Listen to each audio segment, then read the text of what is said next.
11 நாளைக்கு ஒருக்கா வந்ததுன்னா என்ன செய்ய முடியும்? ஒரு இடத்துக்கு போக முடியுமா, வர முடியுமா?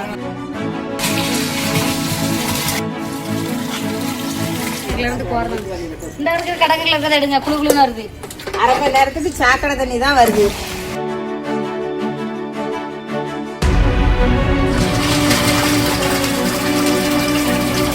எப்பவும் இந்த குடும்பம் தான் எங்களுக்கு. 15 நாளைக்கு 12 நாளைக்கு ஒரு ட்ரிப்பு தண்ணி திறந்து விட்டாலும் கூட கொஞ்ச நேரம் விட மாட்டாங்க. இதோட மோசமா இருந்துச்சு. எப்படி போத முடியும் தண்ணி? வீடியோ அனுப்பணும். அதான் 11 நாள் ஆயிருது தண்ணி வர.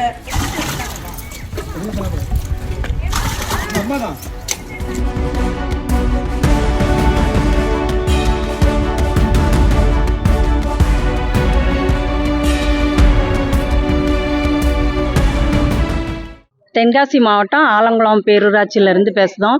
தண்ணி எங்களுக்கு 13 நாளைக்கு ஒரு தடவை தான் வருது. அதுவும் ரொம்ப கலங்கலாக வருது. அதை யூஸ் பண்ணவே முடியலை. குழந்தைகள்லாம் குடிக்க முடியலை. நாங்கள் வெளியில் தான் காசு கொடுத்து வாங்க வேண்டிய நிலமை இருக்குது. அதனால் ரொம்ப சிக்காயிருதாங்க பிள்ளைங்க. ஒரு வாரத்துக்கு ஒரு தடவை இருமல், சளி இந்த மாதிரி டிசீசஸ்லாம் வருது. அதனால் இதுக்கு பேரூராட்சி ஏதாவது நடவடிக்கை எடுக்க வேண்டும் என்று தாழ்மையுடன் கேட்டுக்கொள்கிறேன்.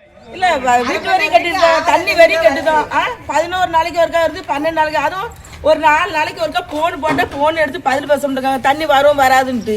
நாங்கள் இந்த தண்ணியே காக்க முடியுமா? வேற எங்கேயும் தொழில் பார்க்க போடாம எங்கேயும் போகக்கூடாதா? வீட்டு வரி மட்டும் கேட்க வர தெரியுது. தண்ணி வரி கட்டலாம் ஃபைன் போட தெரியுது. கரண்ட் பில் மட்டும் ஏகப்பட்ட கரண்ட் பில் போகுது. குடிக்க தண்ணி இல்லாம மண்டி தண்ணி, சாக்கடை தண்ணியா குடிக்க முடியும்? தண்ணிக்கு தண்ணி சாக்கடை தண்ணி தான் வருது. இல்லன்னா யார் வந்து ஆபீசர் பார்க்க வராங்களோ அதுவும் பார்க்க வர மாட்டாங்க. கவுன்சிலர் பேரு கரிசர் தான், ஆனா இல்ல. கவுன்சிலர் ஓட்டு கேட்க வந்தாங்க, அதுக்கு கூட ஆள் அட்ரஸே இல்ல. எங்கேயா ரோட்ல பாத்து கொடுவோம் இதான் கவுன்சிலர். ஆமா, கலெக்டர் ஆபீசருக்கு மனு கொடுக்கணும்னு சொல்லி கொடுத்துட்டோம். அவங்களும் யாரையும்